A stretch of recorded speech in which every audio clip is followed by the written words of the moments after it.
Good morning, everyone. Can you hear me okay? Yes. Okay, awesome. Well, let's go ahead and call the meeting to order. I see that Beth, you have a hand up. Go ahead. I do. Sorry to be the problem child right from the beginning, but I just wanted to remind everyone that today is the Sarita State of the Town. So anyone here from Sarita or who is probably planning on attending the State of the Town will probably be heading out a little early. I know myself, I will have to bail around 10:45. So just wanted to remind everybody, share that, and expect to see you all there. Okay, thanks, Beth. Appreciate that reminder and look forward to a great event. Okay, Dan, we want to move right ahead to the next item. That's review of RTA administrative code and the POPs. Do have three sub-items under this item today. The first is administrative code contents. The second is revised administrative code project descriptions. This is a follow-up from last week on that item. And the third, which we expect to be the bulk of the meeting today, is a review of comments and comment resolution of design standards, project eligibility, and reimbursement eligibility when we get to that item. But first, I'd like to turn it over to the Vice Chair Kiesler, to review the email that he had sent on September 9th, which I had shared as part of the agenda package, to start us off on taking a step back and looking at the overall administrative code contents. Oh, he's not on yet? Okay, that being the case, Mr. Chair, at your discretion, we could provide an overview of that, or we can defer and move on to item B to see if Mr. Kiesler is able to join and then go back to that item. Dan, I would suggest we go ahead and defer. Here's Paul is on now, so Perfect. That's perfect. Paul, we were just about to turn it over to you to talk about your September 9th email communication and any thoughts therewith. So if you're ready to jump into that, we can. If you need a moment, we can move on to the next item and come back. Your pleasure. No, I'm all set. My apologies for dialing in a little late here this morning. So yeah, no, let's jump right on in. So just to start off with is the structure of the document. So the administrative codes at just first glance, give it the weight test, seems a little onerous. And I wanted to just kind of bring out the possibility of having one that becomes usable. I don't know how many people have referred to the administrative code over the years. I know I certainly haven't. We've been kind of going, but I really haven't had the issues that maybe some of the other jurisdictions have had throughout the years as well. So, the structure starts off with a history, then there's a byte of code, history, then the projects, then a byte of code, then the POP, and then all the IGAs. And what I was thinking is, for the administrative code, would we really want to maybe create a code that is, the history of why, and unlike the first administrative code, which talks about how we got the RTA in the first place, is really the transition, talking about the history of the transition from RTA 1 to RTA Next, and why there's rollover projects and the merits of these rollover projects, or reimagined projects, however we want to frame that, so that it becomes a logical reason and a logical progression why, and palatable to the voters is really what I'd like to concentrate on, that, the help of PAG staff to really hone in on all those merits, and of course allow everybody who has a rollover project to be able to give their assessment as to why this is a better approach. And then that little snippet of code, then it goes into the POP. I would say just combine that all within the POP. It really is procedures and policy. And then the only other thing that, and really the only other thing that I saw out of that was the pledge. Pledges are great. They make everybody feel good, but pledges don't have I think the structure that's needed to be able to, when the going gets tough and everybody is, frazzled, and getting everybody on the same page, putting rails up, creating procedures, and you know, gates, valves and gates, to allow for a structured ability to either take care of, disagreements, or take care of, just uh, some type of a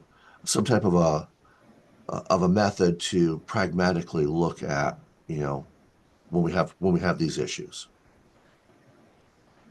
And that was really it in a nutshell. Now I don't know if everybody else has had a chance to go through. I know there's Jim's comments, there's Beth's comments, there's my comments that we've all submitted to Dan. Has everybody had a chance to submit their comments to the RTA staff? And do we want to go through that page by page? I would leave that to the RTA staff to really kind of determine how do we want to best handle going through all these comments, because I know mine was pretty extensive and Beth's were pretty extensive. Okay. Paul, we've got a couple hands up from folks looking to give some input. So I'll go to Beth first, and then Sam, you're next. Thank you, Carmine. I wanted to agree with Paul that I think that we really should look at the administrative code as a whole. He did mention after I raised my hand, but something that I think is real important that we include in the administrative code is a way, like a formal way for like issue escalation that I think was missing this last time around and could have potentially saved a lot of, heartache on the part of a number of jurisdictions had there been kind of a formal process for, bringing grievances forward and getting them resolved, or at least, noticed, which I think we didn't have in the past. So I think that would be really important. So that was my comment. Thanks. Okay. Sam?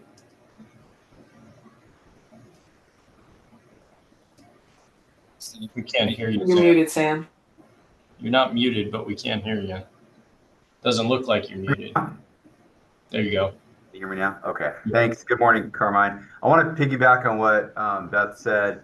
Wasn't my comment, but it sparked something in me in that escalation ladder, or that escalation process, it would be important, I think, to have clarity on the role that the CART plays in making recommendation to changes or maybe even disagreements within the plan, and we can figure out how that works. But I'm just thinking, for example, the city has some independent oversight committees for some of our propositions, and whenever we have like a project change or we have something that we need to make a recommendation to mayor and council, we usually engage the oversight committee. That way they have an opportunity from the public's perspective to weigh in. But that's just a side note. I also agree with Paul in that this is a very large document with a lot of stuff in it. And I think the goal of this document really is to focus in on the projects. Let me first say the elements, including the projects, and how those elements are going to be implemented in the plan. I don't know how relevant all the other stuff is. I didn't go through it. And then we focused our comments on the projects. So we have got you some comments on that, but I agree. There's just a lot of stuff in here that I think most folks just kind of gloss over. It could be tightened up. Thanks, Sam.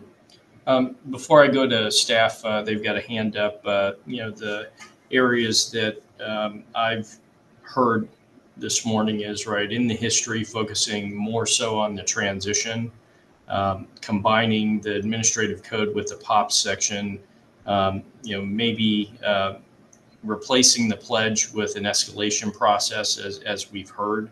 And I think, for thought and for input from the members on the committee is, do we want to go through these, or do we want to give general direction to staff saying, look, we think this needs to be skinnied down. It needs to be, addressed in these different areas, and then let them take a stab at edits that then can come back and we can, review and then have more detailed input on. So just with that in mind, I'm going to go to staff, and then Sam, I'll come back to you. I see your hand has gone up again.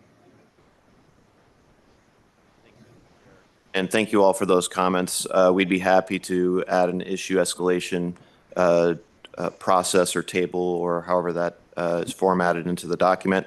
Our executive director gave us some similar feedback. As far as roll of cart, we do intend to discuss that, I believe, at our next meeting to start that discussion. We're also going to be asking CART to provide some input on how they feel that their role should be as part of the next CART meeting. So definitely more to come on that.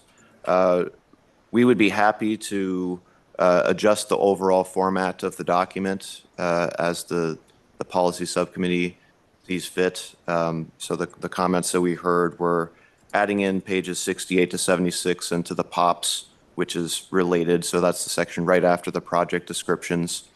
And we are going to try to finalize the project descriptions as part of our next item, but we can handle this in a couple different ways. If really the first 17 pages are more background, we don't need to really get into that as part of these discussions for our mission to update the policies by October 31st so that the TMC and the board could review that in November and by December 4th. So we can either defer that until after March, since we would need to make updates to that as well. We've also talked about replacing that with the publicity pamphlet, which has similar information in a condensed format, or that could just be tossed. Ultimately, we don't need a decision on that today, but we're happy to make those adjustments. And we are prepared and ready to focus on the POP sections for our discussions today. Okay, Dan, very, very helpful. I think some of this we'll get some input back from the members, and then we may put a pin in one or more topics and come back to them. But let me see, Bill Carroll has a hand up. Hi there. I just wanted to follow up on your comment. We've got two options. One is to try and resolve the wording by committee, and one is to let staff take a stab at it. I think it would be much more productive to have staff try and incorporate what we've talked about and then come back and look at it again than to sit in a meeting with so many people and try and wordsmith it. Thanks, Bill. Appreciate it. Anyone else have a thought on the way we approach it? Does that sound good to everyone? That approach sounds good to me. Thanks, Fausto. Paul? Yeah, Carmine, I agree. I think we need to have some type of, at a minimum, a comment matrix. But if there are just comments that staff agrees with, for them to knock out and get that in there so that we can do less wordsmithing and more coming together on what the policy actually reads. Okay, super. Dan, looks like you've got your hand up. Yes, thank you, Mr. Chair, and thank you for that comment, Mr. Vice Chair. We actually did prepare a comment matrix, and we just sent that out prior to the meeting. We're going to get into that as part of item 2C today, and we could add that comment to that matrix. Okay, thanks, Dan. I appreciate that. So I think we're clear on how to tackle making revisions. It sounds like we're ready to move on to the project description. So I'll defer to you, Dan, on how you want staff to lead us through that discussion. Turn it over to Jim to walk us through that. Jim? Thank you, Mr. Chair, members of the TMC Policy Subcommittee.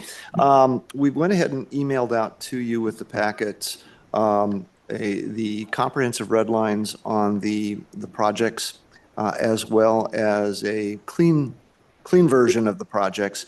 We now have a cleaner version of the projects or of the listing, because we did note after it was sent out that there were some items that were listed for acceptance that didn't get accepted when we did that. So we'll go through that. One thing I think, in the interest of time, rather than going individually through the projects, what I'd like to do is suggest that we look at groups of projects and see if anybody has any concerns, issues, or wishes to address anything. And to start with your concurrence, Mr. Chair, why don't we talk about the projects from the 2006 plan first that are at the beginning of the project listing. I know that we did add in noted the omission from the last group of the First Avenue from Orange Grove to Ina project. That's now in there. Is there anybody that would wish to speak to any of the projects that are in the 2006 plan? Those would be Tangerine Road, the First Avenue projects, the Silver Bell Road project, and I believe we've got Grant Road in there as well, and Houghton, and 22nd Street.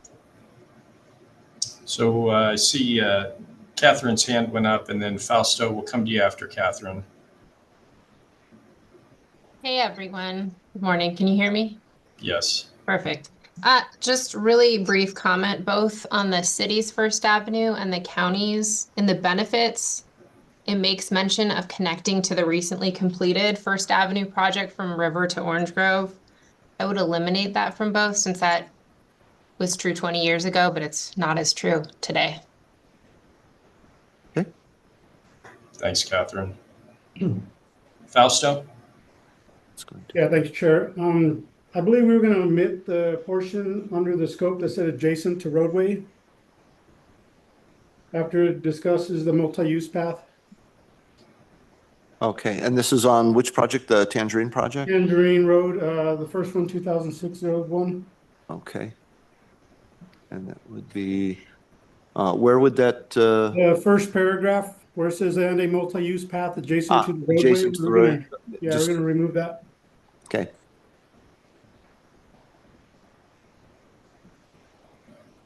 Okay, we'll take that out. Anything else on that first batch of projects? Okay. Then let's move on to the next group. Let's look at projects 1 through 5. And we're scrolling that up here. So it'd be Sonoran Corridor, Moore Road TI, Lambert Lane, Shannon Road, and South Camino de Oeste. Apologies. Can we go back up to the very top real quick? There was one more word I wanted to make sure on the Tangerine project. Okay. Out fencing and crossing improvements. Okay, yeah, I was just making sure we took the jump outs out of the discussion. Yes, those have been removed. Thank you. Okay. All right. John, I see your hands up. Yes, thanks, Carmine. Can you hear me? Yes. Yeah, just a comment on the Sonoran Corridor project. Under benefits, we just talked about how establishing an alignment will, facilitate keeping that alignment clear of new development. But I think the benefit statement for the project ought to talk more about what the Sonoran Corridor overall will do in the way of relieving commercial traffic, et cetera. Okay. Let's, rather than try to come up with something here, we'll go ahead and take a crack at putting some language together that adds to that. Sure. Thanks, Jim. Now, thank you. Paul? Yeah, my apologies to the team here. I have not had a chance to sit down with Catherine yet on this. So, Catherine, I need to talk to you about both the Lambert and the Shannon projects, just on the interface between Oro Valley and the county. So, if you've got time in the next, Monday or Tuesday, I'd love to be able to get together with you on those. Okay, I'll shoot you an email. While we're talking about Lambert specifically, I think there's some consistency of voice we could improve in this document. So again, I don't think I want to go through line by line, but I liked in the Colossal Cave project how it referred to coordination with the Mary Ann Cleveland by calling out the project number and whatnot. And I would try to duplicate that language where appropriate. Okay. Yeah, particularly for those projects that are either on the same corridor, east-west, north-south, or where they are intersecting with other named corridor projects. Okay. Very good. John, is your hand up, or was that from previously? Okay, looks like previous. Any other comments on projects 1 through 5? Jason? Yeah, regarding Camino del Oeste, so the segment from Calle Torum to Los Reales is a shovel-ready project. So we already have plans in hand. The only thing that we would need to add is the traffic signalization at Tecusum and Camino del Oeste. So I don't know if we want to add that language to the description. You know, I don't know if it makes a difference or not, but Yeah, thanks, Jason. I appreciate that. I think that's probably something we can handle with the details as we're going through the IGAs on the project. But you know, I appreciate that this thing's ready to go, and you know, certainly we would work with the tribe to phase this and get it on the streets as quick as possible. Okay, sounds good. Thanks. Okay. All right. Any other comments on 1 through 5? If not, let's go through 6 to 10. So that'd be Thornydale Road, which we'll get that coordinating language. La Villita Road, or Drexel between Midvale and Calle Santa Cruz. We get coordinating language on that. Same with Drexel, Midvale, or I'm sorry, Mission to Midvale. And then we have Valencia Road, Mission to Camino del Oeste. And Jason, did you have comments on 6 through 10, or was that your prior hand raised? Prior hand. Okay, great. Any comments on 6 through 10 projects? Okay. Actually, I do. Yeah, so Project 10, Valencia Mission to Camino del Oeste, was the county able to chime in on that, on the segment that's under design right now from Mission to Camino de la Tierra? Yes, Jason, and I'll have Catherine give an update on that and how the segments lay out. Okay. Sure. We've envisioned this as a 2-phase project, hence the 2 implementation periods. And you're correct, Jason. The first phase we're completely under design with. We have a CMAR, and because we needed to proceed with that because we got the RAISE grant. But if you look at the non-RTA funding, that is primarily going to that first phase. So we kind of leave it open if the RTA next should pass next spring. We're hoping this will be the first project they support, and we go through the IGA process. But it is inclusive of 2 phases of the project. Does that make sense?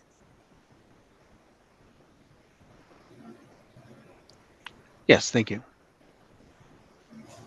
okay, if there's, is there any desire to tweak any of the language, or are we good with the language? I'm fine with the language. Okay. Anything else on any of the other projects, 6 through 10? If not, let's move to 11 to 15. So it'd be Tangerine Road TI, Pima Mine, another phase of Drexel from Santa Cruz to 12th, Calle Santa Cruz, Drexel from 12th to Country Club, and Prince Road from Romero to Country Club. I would add that we will be putting in that coordinating language. Any comments from the group on 11 through 15? Hey, Carmine?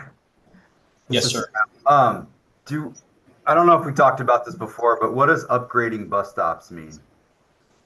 Do we have to define that more specifically, or is that enough, gives us enough flexibility to do what we need to do?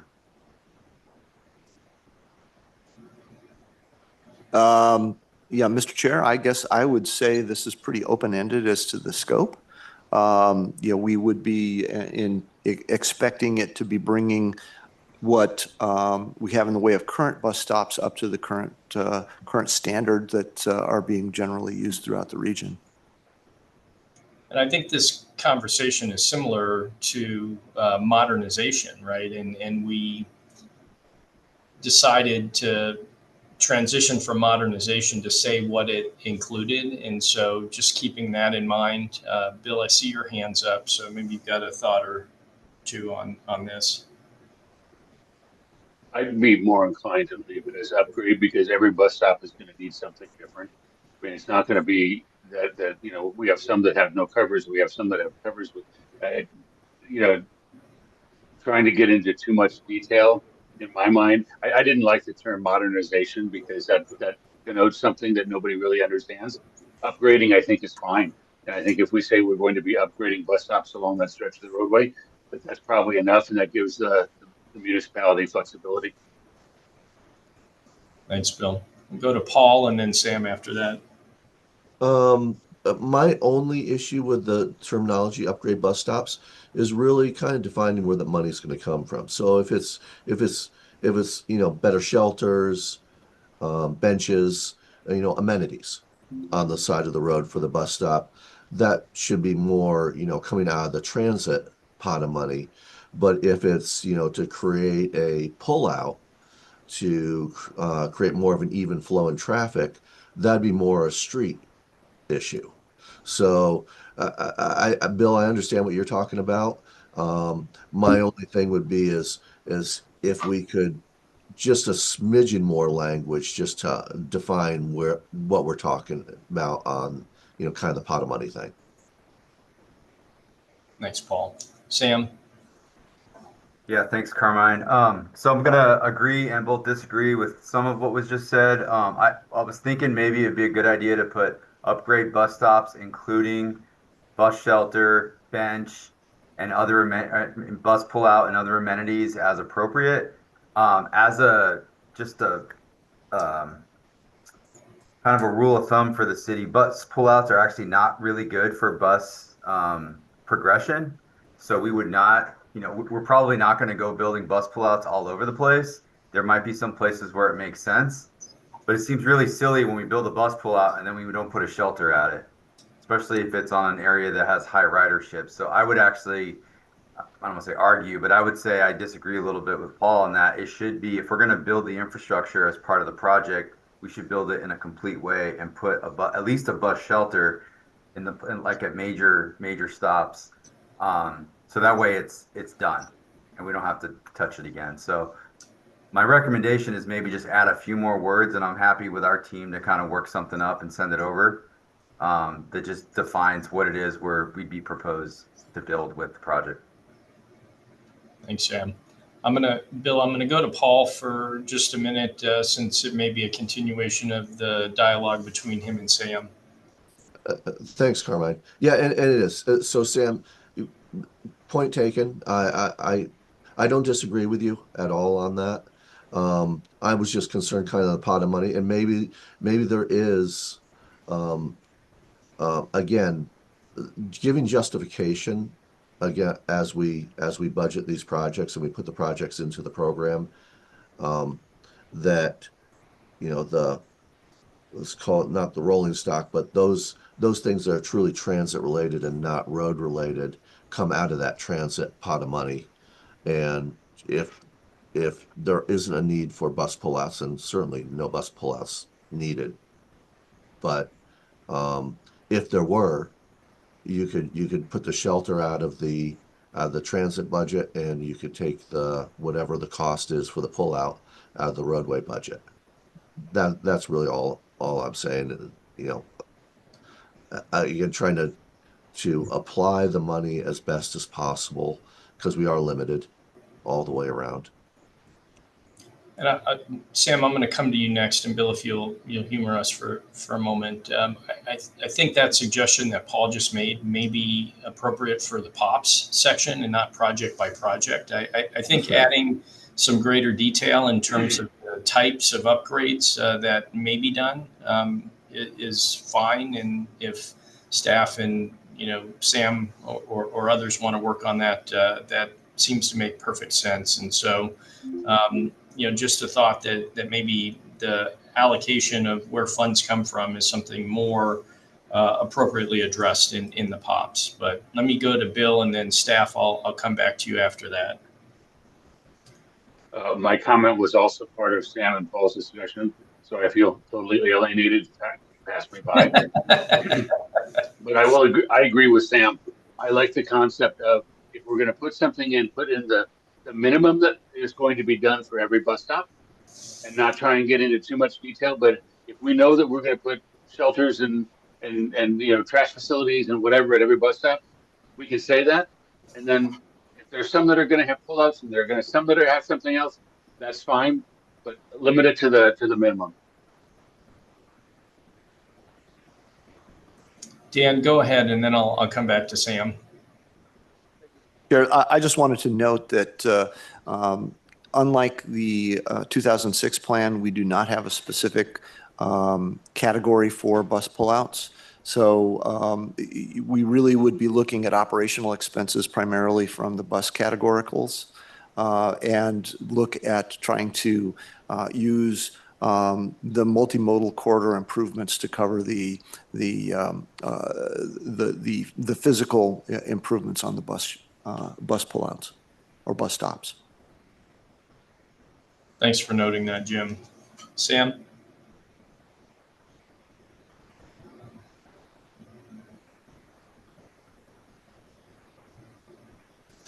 You're on mute, Sam.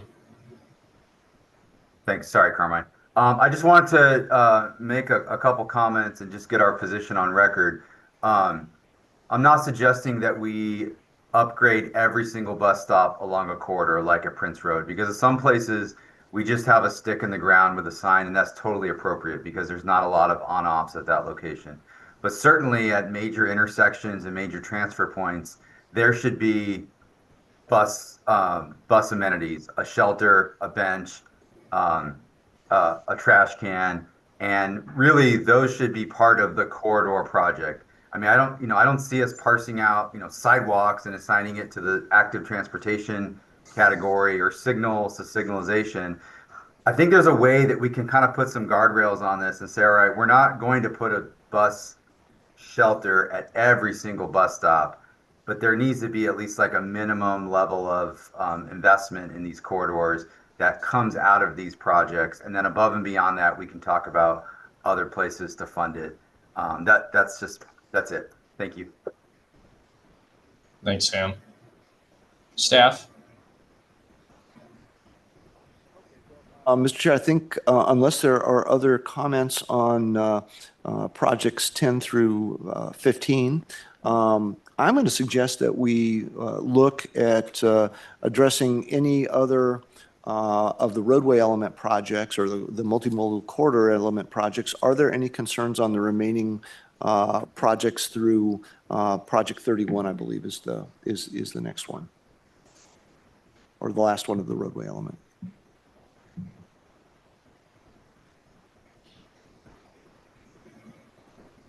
That would be Harrison Road, Colossal Cave, Marianne Cleveland, Drexel Road, the Cardinal to Mission section, Cortero Road TI, Irvington Road, Orange Grove, Ina Road TI, or I'm sorry, yeah, Ina Road TI. I'm sorry, Ina Road from the TI to Thornydale. Irvington Road, 29th Street, Mission Road, Campbell Avenue, La Cholla Boulevard, Sahuarita Road, Rita TI, and the Camino Seco project. I know that's a lot of projects, but it seemed like we were getting to some pretty common themes on some things that we'll go ahead and capture certainly the language that speaks to coordination between projects. And I believe we probably have the bus pullout or the bus stop upgrades on a number of them. So we'll make sure that we're consistent in our treatment. Any comments on the remaining projects?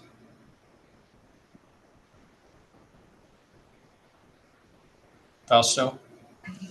Yeah, on project 23, we show provide bicycle improvements and ADA accessible sidewalks. We are also anticipating or looking at incorporating a multi-use path, as we are going to remove the multi-use lanes from the roadway as part of this project. So if we can incorporate that language. Okay.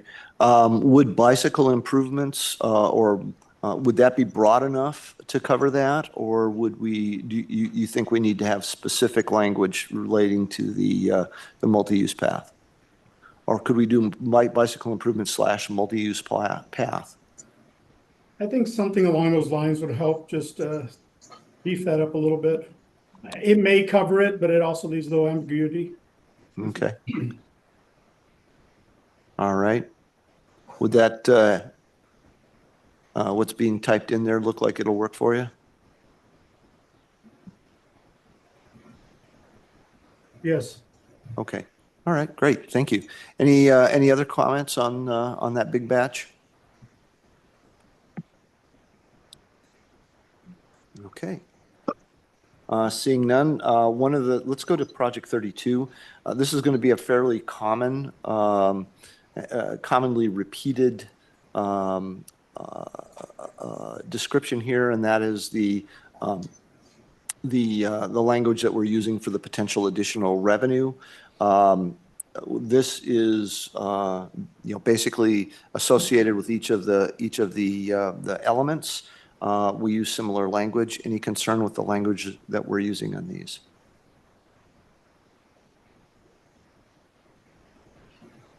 Okay. Jim, is that the sentence that says uncommitted contingency fund for roadway multimodal corridor elements is estimated at 162 million? Yes, Mr. Chair. What we would do is we would modify that to match the specifics in each of the elements. But other than that, the language is pretty much identical. I just wonder whether, the average citizen understands what that means, but I see Paul has a hand up. Thoughts? Aside from that, I was going to add another thing too, and that is that would we want any type of excess revenue that we do receive, would we want to also maybe siphon some of that off for paying down debt service? Chair, I think what I would recommend is that we deal with that in the POPs, and we're going to have to hit that pretty hard on how we're going to be treating our review process for funds collected over time. And so, yeah, I think that's something that we'll definitely need to treat, but not probably in this description. Because aren't we just saying here, Jim, that the funding is going to come from the roadway corridor element, estimated to be 162 million? That's basically what it is. We've allocated that amount. This is really a device, I think, to help us avoid a future substantial change, because we did acknowledge that we were using a fairly conservative revenue estimate. All right. So, I mean, if we go back up to the scope section, it says the RTA next plan has been developed using pessimistic revenue estimates. Should actual collections be more favorable, the additional revenue is to be held as contingency fund for use on unforeseen increases in project scope or expenses. Distribution of this funding subject to distribution criteria identifying POPs and the administrative code. This contingency amount is element level contingency and is in addition to the contingency amounts properly accounted for in each project's cost estimate. I mean, I think as a whole, that's going to be confusing to folks. I mean, I'm not even. Is this project number 32, roadway, multimodal corridor element, potential additional revenue?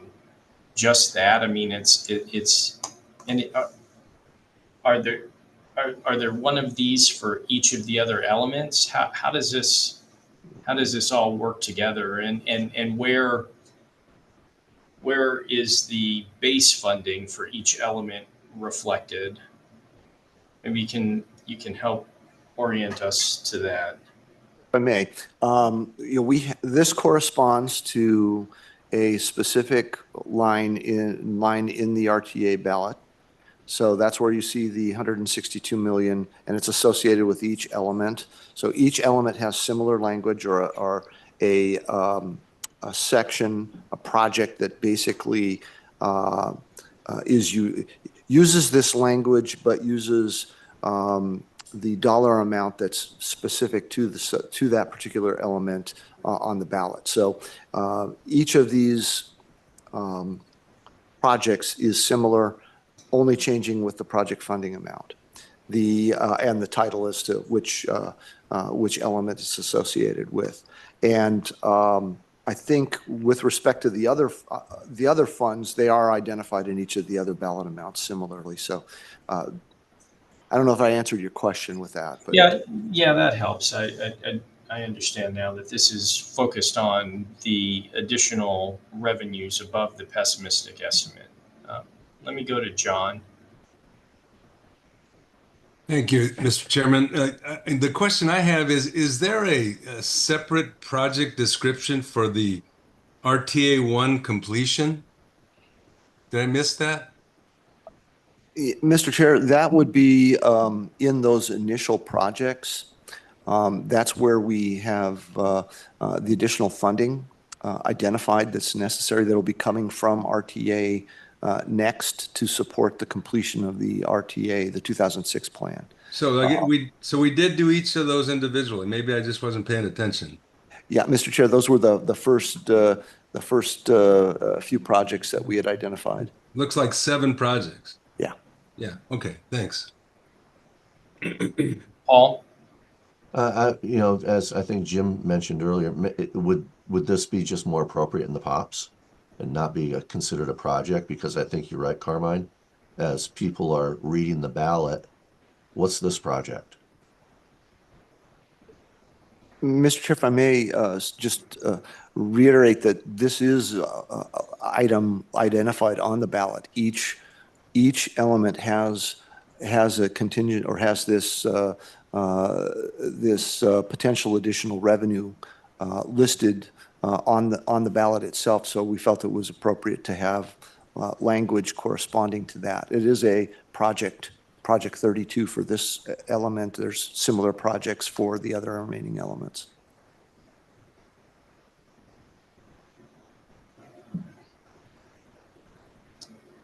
Any other thoughts or input?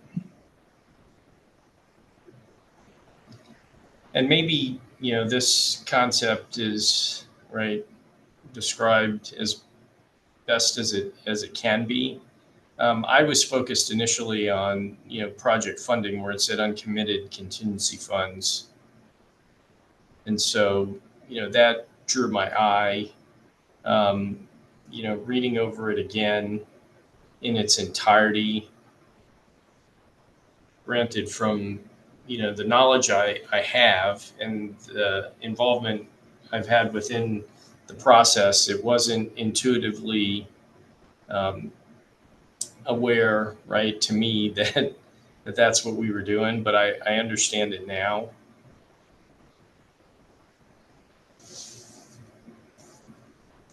Okay. Well, Mr. Chair, if we're kind of at a point where we should move on. Do we want to move on to the safety element? Is the language going to be identical, Jim? Well, we'll have the individual safety projects, and then we'll have the safety element, potential additional revenue at the tail end of the listing of safety projects. All right. I'm just wondering whether, we can simplify what we're saying here in this additional revenue item. And I understand that was the focus, right, that you all used when crafting it. And we're probably trying to stay balanced between what legally we need to relay and how it's presented. So I would just appreciate another look at it, and can it be simplified, and use more plain language as opposed to terms of art. But other than that, oh, John, I see your hands up. Mr. Chairman, I have a comment on Project 33 when we get to that. Okay. All right. Yeah, so I think, Jim, if the staff can just take a look at this language and see if there's anything to do to improve ease of understanding with it, that'd be appreciated. Thanks, Mr. Chair. We'll do that. And if any of the members have some thoughts about it later on, if you want to email it to us, that would be great. And we'll move on to the safety element. Okay, starting out with Project 33. We have the completion of the 2006 plan elements to fulfill commitments. And that was language that allows us to reach the goal of having 550 miles of improved bike lanes. And that this is additional funding. Right now, we're about 25 miles short. And I know Mr. Bernal had some comments on that. Yeah, thank you, Jim. Yeah, as a matter of fact, I had a comment right in that paragraph that you were referring to. I would suggest we just eliminate that second sentence that talks about, what we fell short on. I mean, there's nothing that prevents PAG from programming dollars for additional work on sidewalks. This is just RTA funding. So it just has a negative connotation that I think we should avoid. All right. I think I'm okay with that. Anybody have any other thoughts on that? Jim, I think only that it uses shortfall in the first sentence of that third paragraph, right? It says this project provides funding to address the bike lane shortfall. Mm-hmm. And maybe instead of referring to it in terms of a shortfall, because I think that was the focus of John's comment, maybe it reads something like this project provides funding to enhance. Yeah. Sure. Enhance, right? Okay. Yeah, appreciate that. Enhanced delivery of the RTA, right? You can remove in, something to that effect. Paul?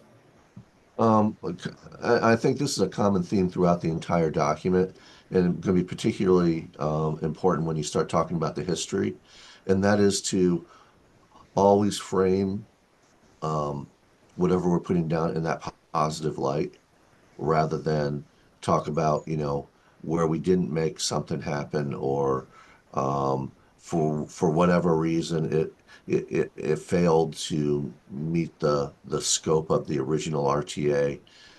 We don't use any type of language like that we try to keep, again, talk about the merits, keep it positive and upbeat, because again, I think we're already going to be dealing with those issues as we go out to the public, and the public asks, well, why am I paying for this again?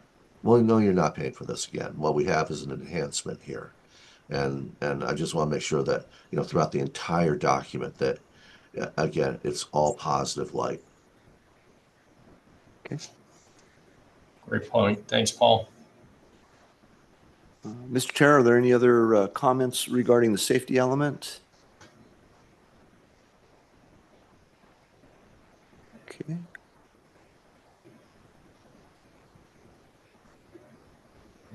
That would include the bike ped and safety initiatives. I think we have safe routes to school and traffic signal upgrades, improvements that are directed towards specific jurisdictions. And then at the end, there's a block of funding that is available for competitive programming. And then we have the additional revenue potential as well. If there are no other comments, we can move on to the issue of the roadway rehabilitation. I know we've had a lot of commentary on that. Is this anything people want to weigh in on at this point? I know we have taken out the reference to poor and failing roads. We still have language in there that says that whatever we're doing should have a design life of 10 years. Paul? I was going to, one of my comments was on the distribution of the funding. I understand that this is where the board was going and that commitments were made amongst the board, particularly for the city and for South Tucson. But again, I'm trying to think of framing things in a positive light. And would this draw attention from the voters that are not in the city or South Tucson with regard to that? Doesn't seem like we're all getting our fair share here. And would it be better off that maybe there isn't the commitments put in here as part of the ballot language, that it be treated more on that competitive basis later on? And I think the board is very, very aware of who was getting what, when, where, and how. Just a thought. Again, not to diminish where the board was going on this, but to just again remove controversy if anybody else feels that this might be controversial. Sam? Thanks, Carmine. The only thing I'll note, and I see exactly where Paul's coming from. The only thing I'll note is it needs to be documented somewhere. So if it's not in the administrative code, if it's in the POPs, if it's in some other place, I realize everyone sort of knows where we're headed here, but it needs to be documented because this was a sticky point for the city of Tucson to get us, across the finish line on the RTA next plan. It seems like this is the appropriate place, but I'm open to other suggestions.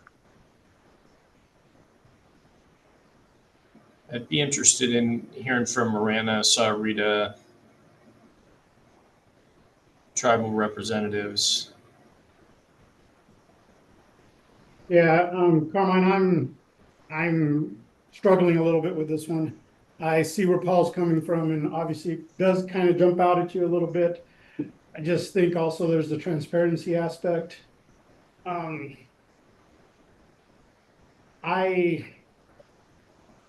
can see it staying here. I don't think that would be a huge issue.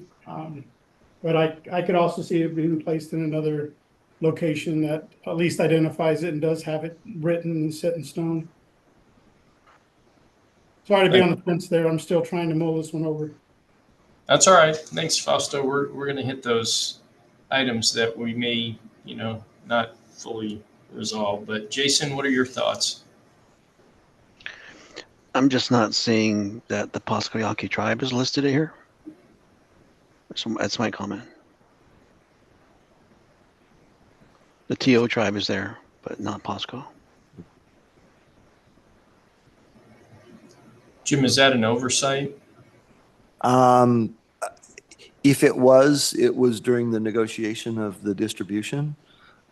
This reflects what was presented to the board on the in the August meeting. I know that at one point there was discussion about following the percentage distribution of, HERF revenues. Is that what was utilized, or was it modified from there? Mr. Chair, that was modified. This was brokered just prior to the adoption. Okay. I thought there was like a 1% allocation for like the smaller municipalities, including possibly Aki, on that distribution. And I thought that the tribe had was allocated some funding for rehab. Be happy to revisit that and review the notes. I believe that the 1% is across all of the elements. So it'd be 1% of the whole RTA proceeds. So that would be, I believe, the 1%. And I think it is, at least reading the statute, it speaks to cities and towns. The county and the largest city are also excluded from the 1%. Jim, I'd appreciate a look back at that, and Yeah, please. I understand that as conversations advanced, things changed, and that this is believed to be a reflection of the final action by the RTA board. As for where it gets reflected, I agree with Sam that it should be captured somewhere, so that there's no question in the future as to what those allocations were and are. And maybe we keep it here and just flag a note for consideration as this goes to TMC and the onto the RTA board as to whether it gets reflected in the ballot language or it's captured somewhere else. I mean, I think if we're going to say that the monies are going to be distributed, we have to describe to the voters, right? In the ballot language, we have to describe to the voters at least the method for which they're being distributed. But if it is that, if it turns out that the final outcome was a negotiated allocation, I don't know that we want to say project funding, will be distributed as negotiated by the RTA board members. So I think we may be left with having to reflect it exactly as the board had intended it. And then the question is it in the ballot language or does it land somewhere else? Yeah, I don't recall there ever being discussion about the tribe, Pasquayaki tribe, being excluded from this particular element of work. So if you would please let us know when that happened, I would appreciate it. Thank you. Mr. Chair, this is Dan. We could certainly follow up on those questions for our next meeting. Just as a reminder, in our next meeting, we do intend to do a pavement deep dive, and we can get into this a little bit further if that's appropriate, Mr. Chair. That sounds good, Dan. Thank you. Okay. All right. Any other comments, concerns, questions on this particular item? We also have the enhanced or the additional revenue item or potential additional revenue item associated with this element. And again, that's similar in its language. Let's go on to the next group, which would be transportation or the enhanced or the environmental component. We have the transportation related critical wildlife linkages and additional potential revenue for it as well.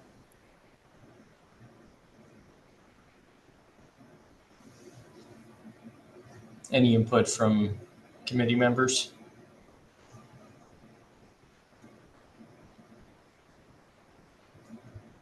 Okay, seeing none, I'll move on. I believe that takes us now to the transit element.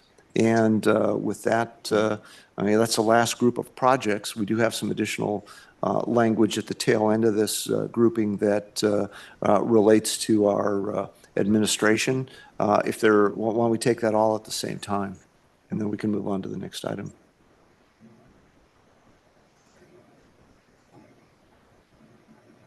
Input?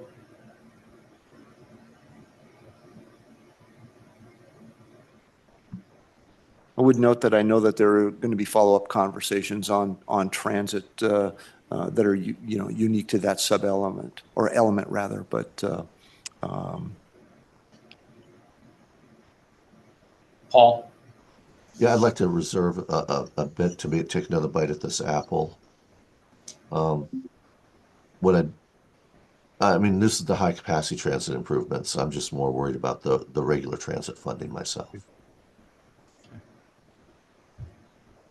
Sam, before you go on, Jim, I just wanted to pause for a moment, see if Sam had anything, or you good coming back to this when we talk in more depth about transit overall. Yeah, thanks, Carmine. That'll be fun. Okay. all right. Well, if there are no other comments, Mr. Chair, I think we have our marching orders. There are some refinements that we still need to do, and we will go from there. Oh, I see Mr. Bernal. Yes, thank you, Jim. I've got an overall comment about the implementation periods. I just did a back of the envelope addition of the period 1 versus period 2 projects, and I saw something like 550 million versus 300 million. So to me, that's an issue in and of itself. But two of the projects that are identified as first period projects, Silver Bell and 22nd, I know enough about both of those projects that I think those could be substantially delayed. So my suggestion would be, as we've done in some other projects, just show first period and second period for both Silver Bell and 22nd. At least that gives you some flexibility on timing. It also allows you to balance the outflow of funding if we choose to do that. Okay, thank you. Mr. Chair, one thing I would note is that this is the board has specifically approved the ballot language, which includes by law the designation of the implementation period. So I think that we definitely note that these projects will take some time, particularly those two.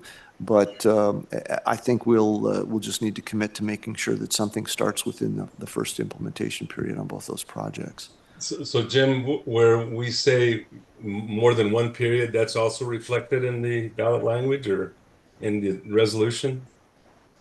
Like first and second, second and third? Mr. Chair, Mr. Bernal, yes. Okay, thank you. And Jim, I recall, right, the discussion about the RTA projects, right? The RTA projects would be delivered or would be prioritized first. And so I don't know if there was any formality to the discussion, right, in the action by the RTA board where they said, have it be implementation period 1. And I understand what John is saying, give yourself some flexibility that if you begin it and you need more time, you've got it listed there. But do you recall whether there was any specificity in terms of the desire by the RTA board to have this reflected as implementation period 1? Mr. Chair, my sense from the conversations have been that there is a commitment that we need to make to finishing out the RTA, the 2006 plan projects as a priority. And I think that was the reason those were identified as period 1 projects.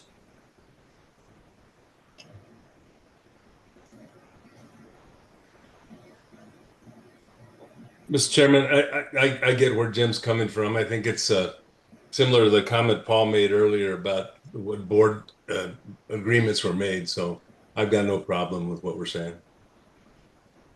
Well, let me go to Sam, on on First Avenue, or Catherine or Fausto, right, on Silver Bell, right, before we leave this topic. I mean, understanding the complexities with those, what are your thoughts about how the implementation periods are reflected? Are you comfortable with implementation period 1, or is there some desire to see that spanned? And again, I think, has been noted, the intent was to display to the voters that we're going to prioritize delivery and even accelerate delivery of those projects.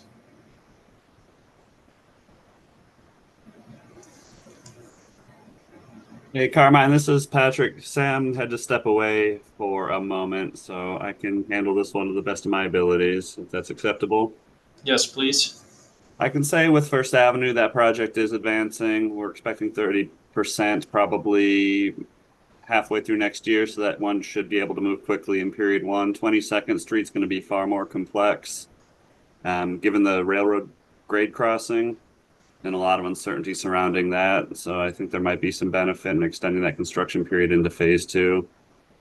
We just know that we're looking at a lot of challenges on that corridor and might need some additional development time. Okay. Thanks, Patrick. And thanks for bringing me back to 22nd, which is what John had mentioned. I inadvertently referred to First Avenue. Catherine, do you have any thoughts, Silver Bell Road related?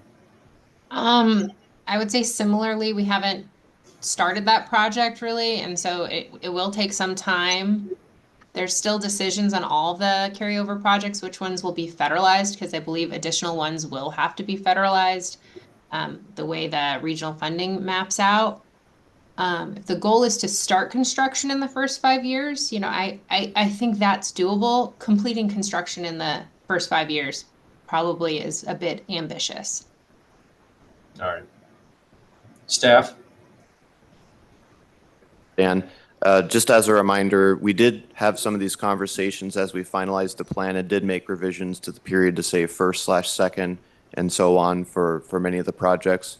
I believe that was accommodated for this particular project. We can go back and verify that. But regardless, those changes that have been made have been approved by the board. So we are restricted to those periods listed in the plan at this stage. Okay, fair enough. Paul? I think, we've all, even from RTA 1, adhered to the concept that when it says period 1, it means started in. It doesn't mean completed in. And maybe that can be reflected in the POP as well. Again, to give the breathing room to the projects. You have the cash flow you have to worry about, but if a project needs more time for development, it might take several years. Okay, good point. All right, I think we've sort of walked through that, and thanks for raising it, John. I think it was a valuable discussion. I think we learned a couple of things, right? That it's reflective of the action taken by the RTA board, and that the expectation is that construction begin, and if we can reflect that somewhere within the policies and procedures, I think then we're going to be safeguarded. So appreciate that conversation. And Jim, if we're done now with the project review, I'll turn it back to Dan to move us then into the next discussion on design standards, project eligibility, and reimbursement eligibility. And just a quick time check, it's about 9:40. We had some comments about maybe ending around 10:45 for some. So if we do lose a quorum at 10:45, we'll just have to make sure that we are ending the meeting accordingly. Just real quick, Mr. Chair, does anyone want a quick 5-minute recess before we get into this, or is everyone good to continue diving in? Actually, let's go ahead and do that, Dan. Let's recess for 5 minutes. It's just shy of 8:40, so we'll be back at 9:40. We'll be back at 9:45.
And staff have resumed in the room, so we can reconvene at your discretion whenever the majority are back. Yeah, I'm ready, Dan. Don't know if we've got a quorum reconstituted as being back, but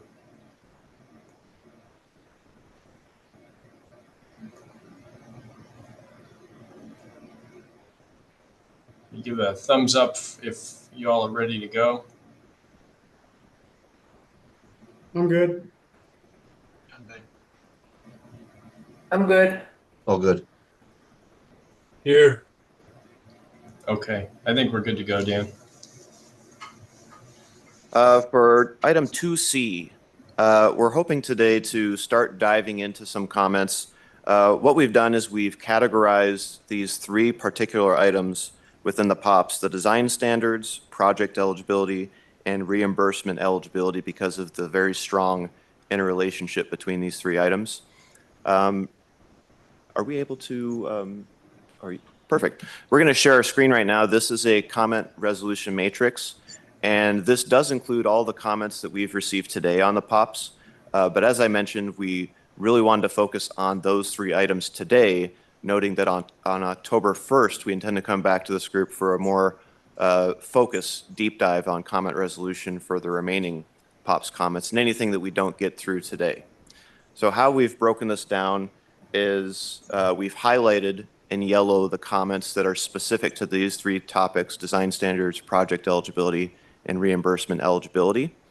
And as we go through these and discuss in the right columns, if we address the comment today, if it's pretty easy and straightforward, we have consensus, we'll put an A, we'll say what that resolution is. If it's something where perhaps we just agree to the concept, but you all want us to go back and do some more work for you, we can mark that as a B and identify what we agreed to and what we need to follow up on. And if we just don't reach a resolution today, we can mark it with a C and follow up on that item in more detail on October 1st. And that should give us some time to work out, hopefully, some of the unresolved issues with that. So, Mr. Chair, if it pleases you, we'd like to go ahead and move through these as a group and start going through one by one. Yes, please proceed. And Mr. Chair, we do have a comment or question from Paul. Oh, my apologies. Paul? Just real quick. So we just submitted last Friday a bunch of comments on the POPs with red lines on the POPs. Dan, have those been incorporated into this comment matrix as well? Yes, sir. So all the comments are on here, and as we get more in, we'll make sure to add to this comment matrix. And this will be our way to make sure that we are addressing everything. So if it doesn't get an A or a B by October 1st, then we may need to have some sort of adjustment to the timeline to incorporate a follow-up comment resolution. But that's our goal, is to address as much as we can today and resolve the rest on October 1st. Okay, thank you. Okay. One other note before I begin is our next item 3 is to really start getting some input on deliverability, accountability, transparency, those sorts of things. So I know that those are also related, but before we deep dive into those, we really wanted to get some high-level input. So if we touch on stuff that's outside of these yellow highlighted areas and it takes a little bit too much time, we're going to try to refocus to these 3 subjects for today. But with that, our overarching goal of this whole effort is we want to improve deliverability of RTA Next. So as we go through this, I want us all to keep that in the back of your mind as we try to resolve these comments. Is this helping with delivery? Is this helping us to foster a stronger partnership with RTA and our member agencies as one RTA organization? So all of you are part of RTA. So just keeping that in mind. And with that, let's jump in. First comment related to this is on page 5 of the POPs. And as we go through, we can toggle back and forth as needed. This is related to section item 17. And the comment is, should this be more inclusive?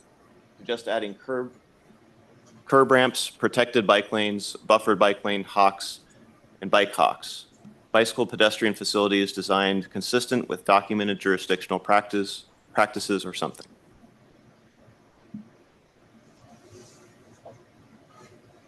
So if it's helpful, we can, maybe we should just toggle real quick to the document just so we could all see which section we're talking about. If you don't mind, if you're able to zoom in just a little bit. Sure.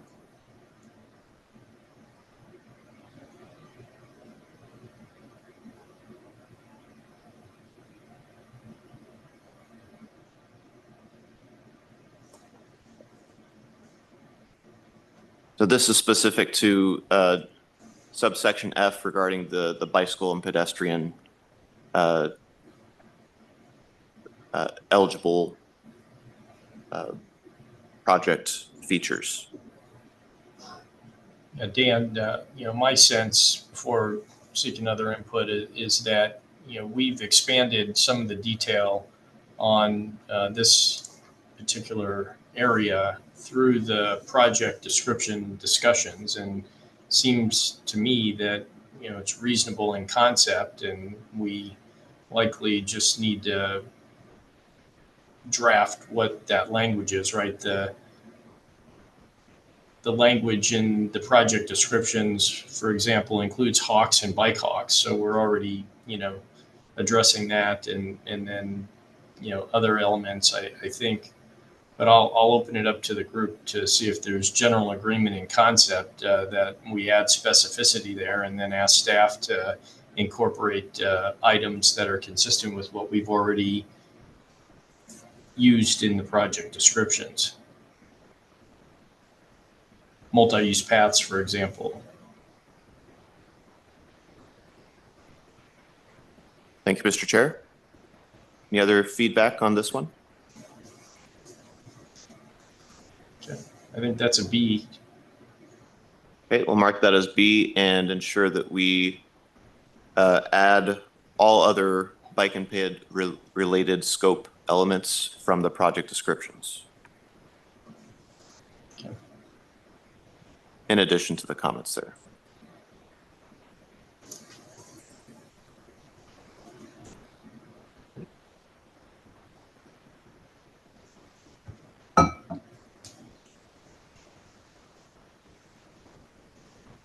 Okay, moving on to the next one. This is 17G. Comment is, utilities not protected by prior rights should be treated as with any other project. Utility company is responsible. Currently, the language says utility relocations in specific cases where required by law, final utility adjustments to match finished grade, customarily paid for by the transportation agency, are also allowed, as are modifications needed to utility connections which are not owned by a utility.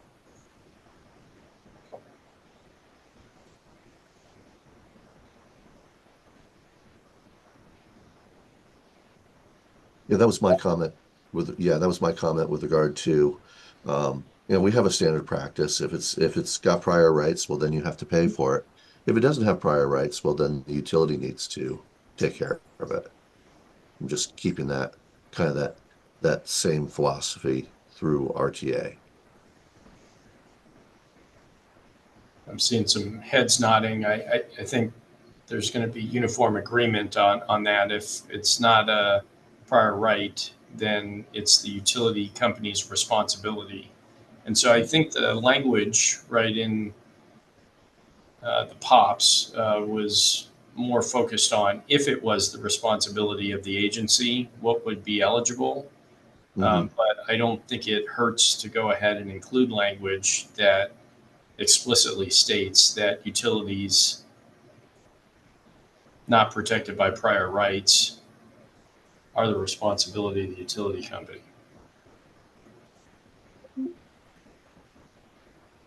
Yeah, I'm good with that.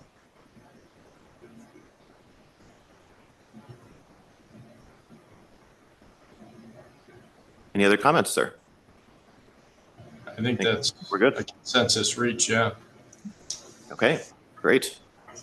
17H, drainage improvements. The comment is, except if oversized for wildlife, then the wildlife funds can be applied if approved by the board. And the current language, H, shows drainage improvements limited to those required for the roadway project and which do not exceed local jurisdictional practices. Flood control improvements which go beyond the minimum necessary to accommodate RTA-funded transportation improvements are not eligible for RTA funding.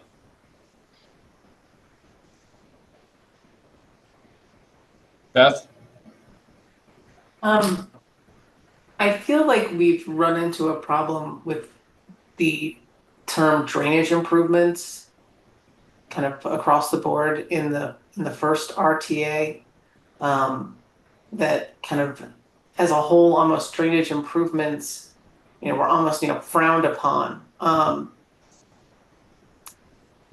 So I don't know if we perhaps need a little bit more clarification as to, what that means. If there wasn't, I mean, I know in locations where we had an existing at-grade crossing, are we putting one back? I mean, to me, in a lot of cases, that doesn't make sense. And I know we had some kind of pushback when I was with the city working on Grant Road, things like that, with some of the drainage improvements that we did eventually get included because, it doesn't make sense to build a brand new road that becomes impassable in, any kind of storm. So I feel like drainage improvements was kind of a sticking point in the first one, and maybe we just need a little bit more, I don't know, discussion, description, something about what a drainage improvement entails and when they're appropriate. Okay, thanks, Beth. Let me go with Catherine and then Sam. Thanks. I just want to kind of echo what Beth said. And then, I mean, I think this number 17 is really important in terms of understanding. I don't know if there's an order of precedence in these documents, because is it the scope and the project descriptions that are going to trump, or is it this list here in 17, which I think provides a lot more flexibility to design with whatever standards are in place at the time of the project. And that's beyond just the drainage, even the signal components that are in D, some of the safety components. So I think that might be something we need to think about is which trumps. Is it this part of the POPs, or is it the singular page that has what we're going to build with each project?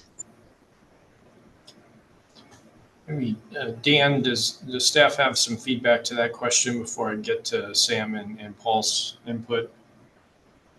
I guess I have a question for staff is how has this historically worked from the 2006 RTA, and does that need to be revised moving forward?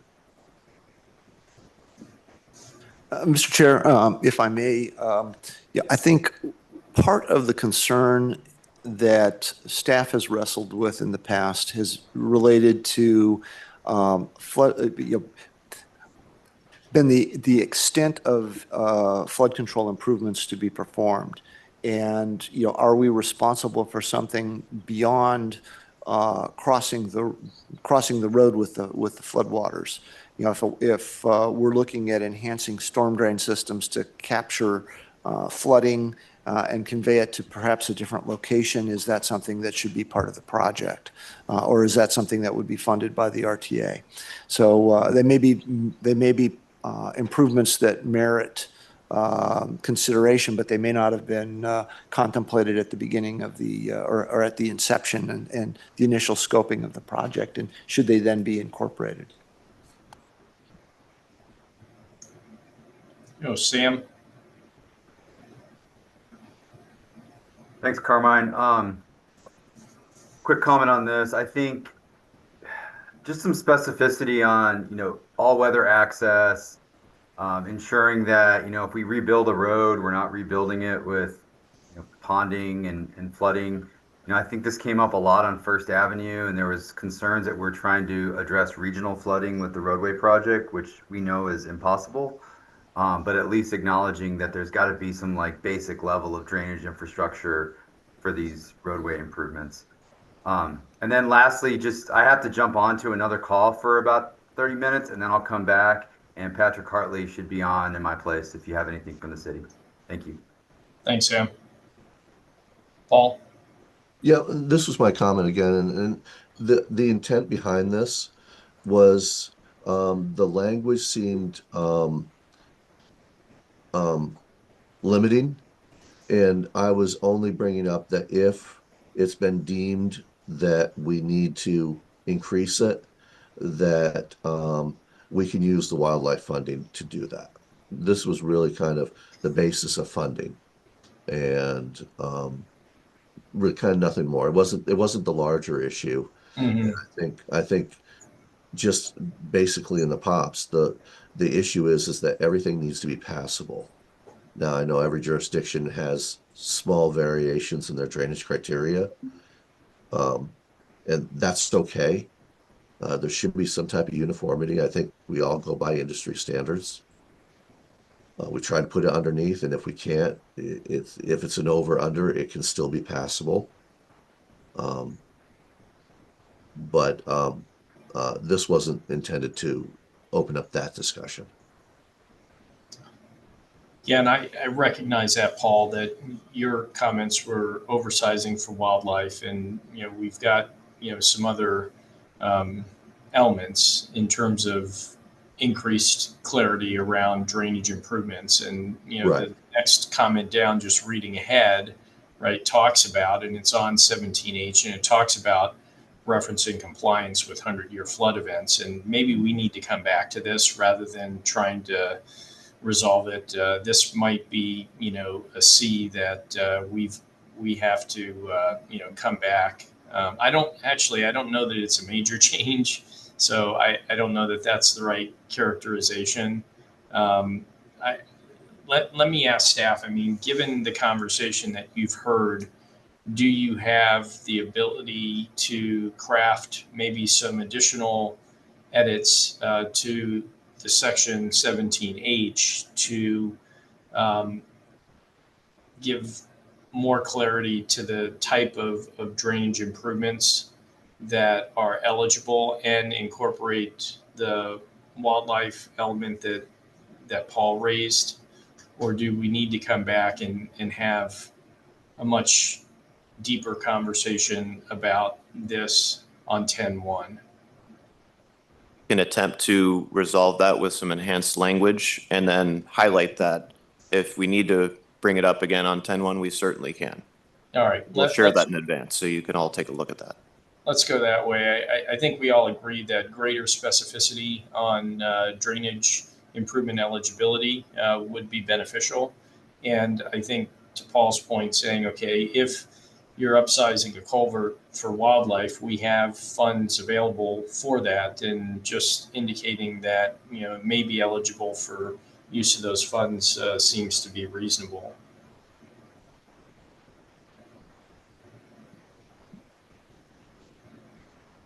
Okay, I think we've captured that. Okay. I'm not sure if that also addresses the next comment. Could reference compliance with 100-year flood events. We could certainly reference that in the revised language if that is acceptable. Dan, I think it's related, so I just consider that part of what we just discussed. Perfect. All right. Thanks all for that input. Thank you. And I do want to also, I parking lot, Catherine, your comment about what trumps what, I think we need to go back to that, but perhaps after we get through a little bit more. I think that was an important comment, so I made a note to bring that up again, Catherine. Okay, next comment from Oro Valley. This is related to access management for 17J. So maybe it'd be helpful if we go to that. That's all. It says access management. What? I think there was, something like that associated. So do we want to expand upon access management? Do we need some more details here? Any comments or feedback there? My thought is, yeah, that seems like it's just an ambiguous term. So something a little more descriptive. Yes, please. All right. Do a B and have staff take a crack at that one? Yeah, Dan, that makes sense. You got it.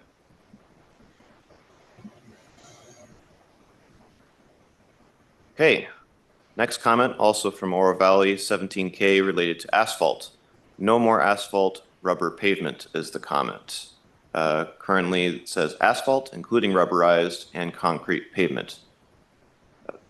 Paul, would you like to expand Yeah, I upon mean, we're spending tons and tons of money milling and overlaying and getting rid of rubber.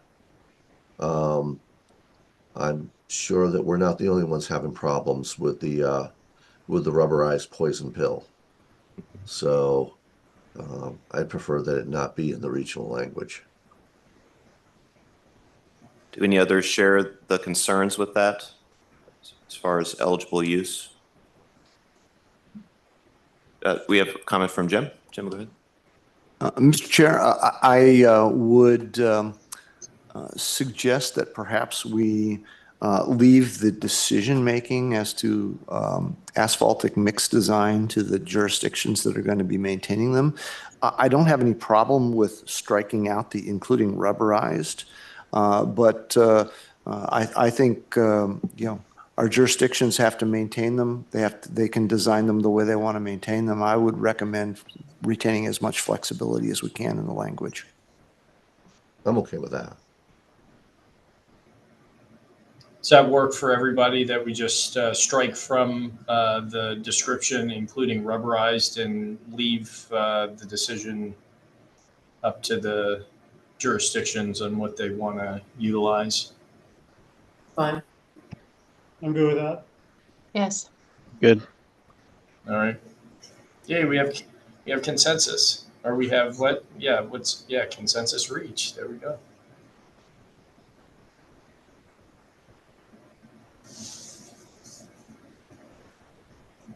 Comment also from Oro Valley. This is for 17L regarding staff time need to set limits. So let's pull that up real quick.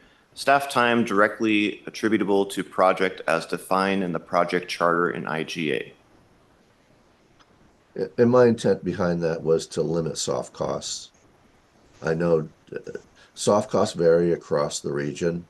I can speak to my own jurisdiction that we generally don't charge staff time towards our projects to help minimize that soft cost because they're already in budget. Those salaries are already being paid.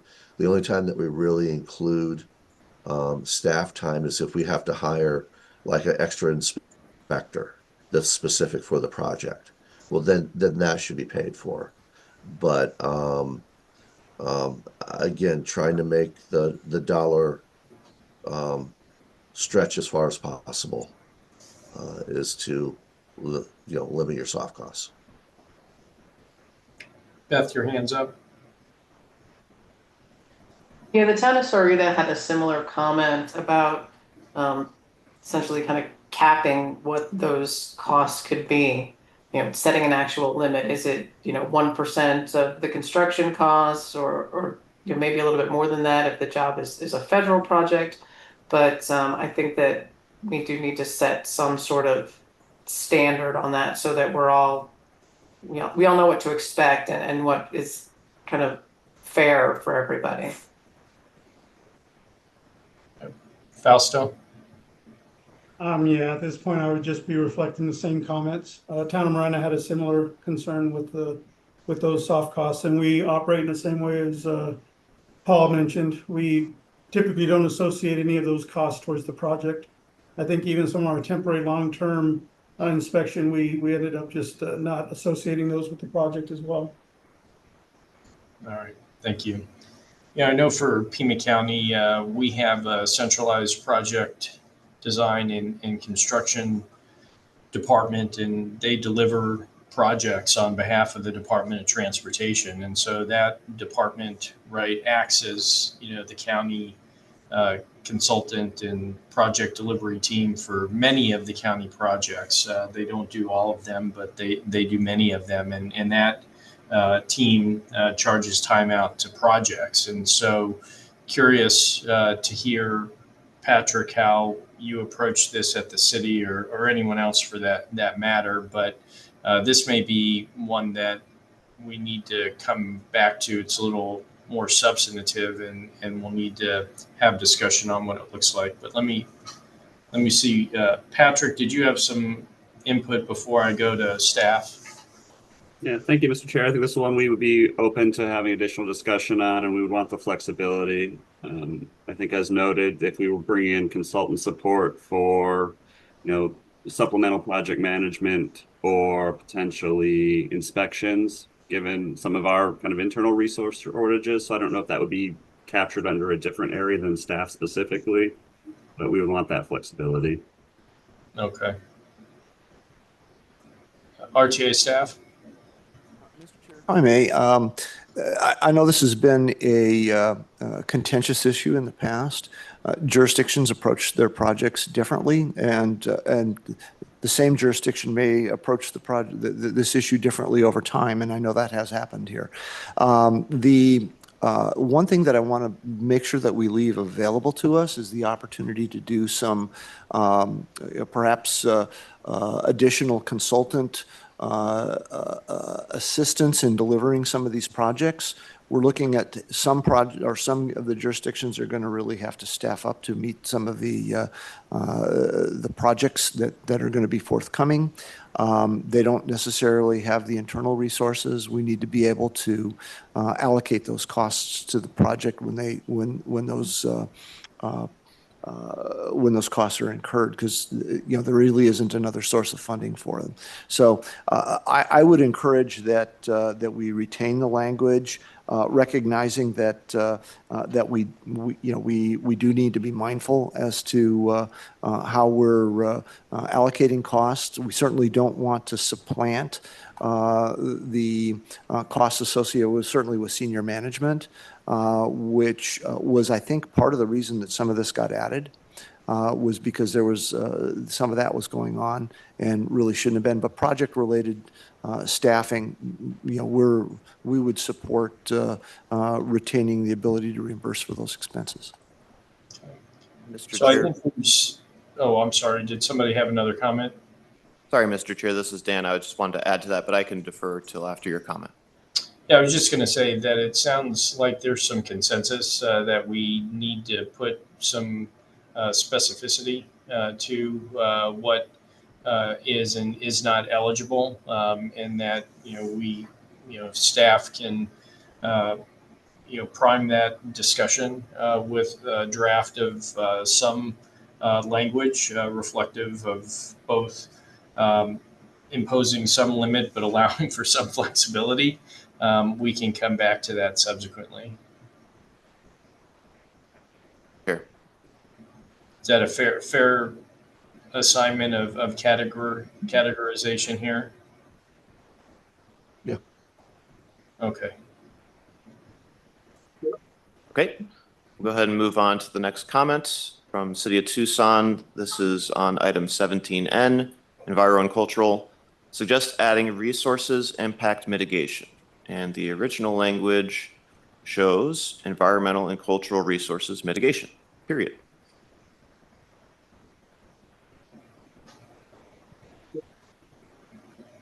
So it looks like it's inserting impact. Is that? Yeah, adding resource impact mitigation to the end of that as being eligible. I think it already includes resources and mitigation. Is it inserting impact, Patrick, or is it? Can we go back to I think it's just inserting impact in between resources and mitigation. Yeah, that's the intent. It's, I think, mitigating the impact of the project on cultural environmental resources. So it's just a phrasing.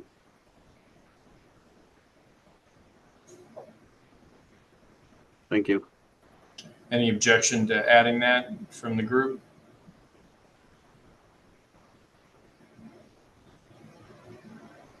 Okay, happy to add another A. Okay.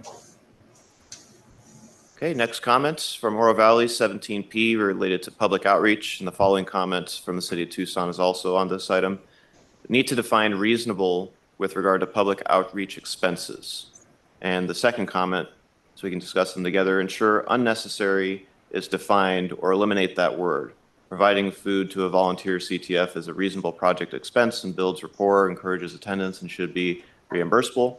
Providing full meals to everyone at public open house is less so, but refreshments are reasonable. I don't know if we want to go to the POPs real quick, 17P. Currently, it shows public outreach expenses provided they are reasonable and do not include unnecessary food or promotional items. So it really kind of weighs in on what we feel is reasonable currently without further defining that. Beth? Yeah, Town of Sarita had a similar comment, and again, we kind of made the same comment for a couple of these items, that maybe we define kind of the limit of, is it a certain percentage of the construction cost that can be used for public outreach? And to that end, if somebody wants to provide, refreshments, they can provide refreshments, or they can use it strictly for, to hire a PR firm or, whatever else, as long as they don't exceed that limit. So that was kind of our comment. Thanks, Beth. Other thoughts?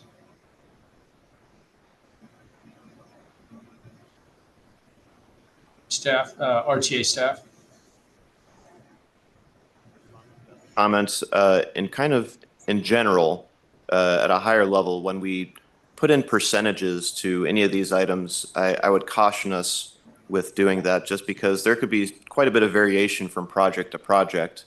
And specific to public outreach, for example, some of our complex roadway projects could require a much higher percentage of public outreach as part of the budget than a simple, pavement rehabilitation project, for example.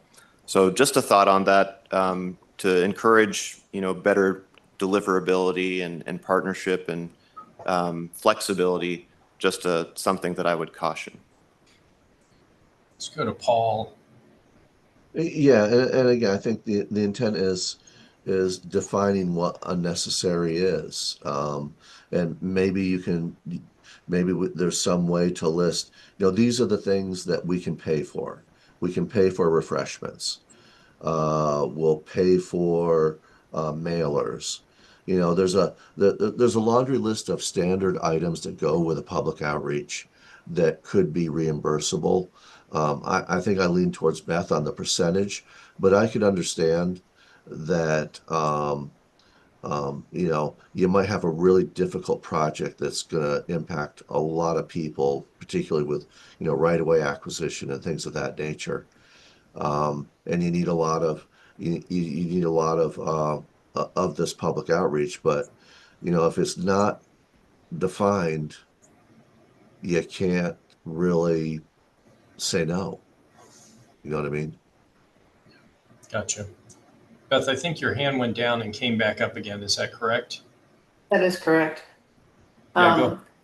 Because to Patrick's point, and also to Paul's, that if you have a more complicated project with lots of right-of-way acquisition, your construction cost is going to be higher. Therefore, even if it's a percentage, your public outreach amount is going to be higher than what you would have on a relatively simple project. Plus, one of the things that we've discussed here that we haven't gotten to yet is coming up with a way to kind of go back and say, hey, we've had some sort of scope change and we need to change our funding amounts. And once we do that, something like Patrick's concern that, hey, we ran into something really difficult that we really need to do more public outreach, we've exceeded our budgeted amount, but here's the good reason why, and so we need more funding, as opposed to just kind of giving everyone a blank check. So that was, just wanted to kind of follow up with that. Thanks. Okay. And Beth, just to clarify, Patrick hadn't made the prior comments. He's about to speak as soon as I acknowledge him, but that was Dan with RTA staff that made that comment about use of percentages. So let me go to Patrick and he can provide further input on their behalf. Yeah, thank you, Mr. Chair, and thank you for the credit, Beth, undeserved as it may have been. I just want to note that to me, the risk here isn't the cost of public outreach. It's often not an excessive cost, given the scale and scope of a lot of these projects. The risk here is kind of the impact on schedule and complexity and kind of reputation with these projects. So I think perhaps referencing back to an agreed upon like public engagement plan, that might be something to lay out procedures at a regional level of front loading a lot of the engagement when the planning decisions are still being made in terms of defining the scope and really narrowing that as the project progresses, because what we don't want to do is get later into final design and then have to backtrack because something blew up. So if there's a little additional cost at the front end with some of the public engagement efforts, I think that's wholly appropriate and will ultimately probably save cost the project in the long term. Thanks, Patrick. You know, my experience is wherever we draw a line, somebody's going to be just on the other side of that line, and that, you know, is a challenge that we face when we put, you know, a quantifiable standard in place. But I think what I'm hearing is, right, clearly that we need to better define what's considered reasonable, and, you know, maybe unnecessary gets taken out and reasonable gets replaced. That sentence, if you flip back to the actual provision in the POPs, maybe it's some greater clarity about reasonable public outreach expenses, provided they are reasonable, you know, including, as Paul indicated, right, some of those standard elements that we would see there. I think that is important for us to do, regardless of whether then we also add on to that, you know, a threshold or a ceiling. So, you know, Paul, if you've got some thoughts and can forward those along to staff, you know, then maybe we can come back to this. So I think there's consensus that there needs to be greater clarity on what are reasonable expenses, and then we're going to have to decide whether we take that second step and impose some you know, maximum limit to it.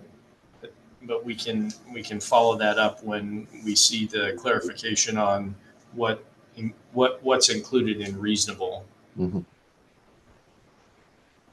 Happy to work with Paul on drafting some language for further review to clarify that. Yeah, and I think just, you know, similarly, let's log, we need to come back to this idea about whether we impose a maximum limit. Yeah, no problem. I got planning staff that's doing this all the time.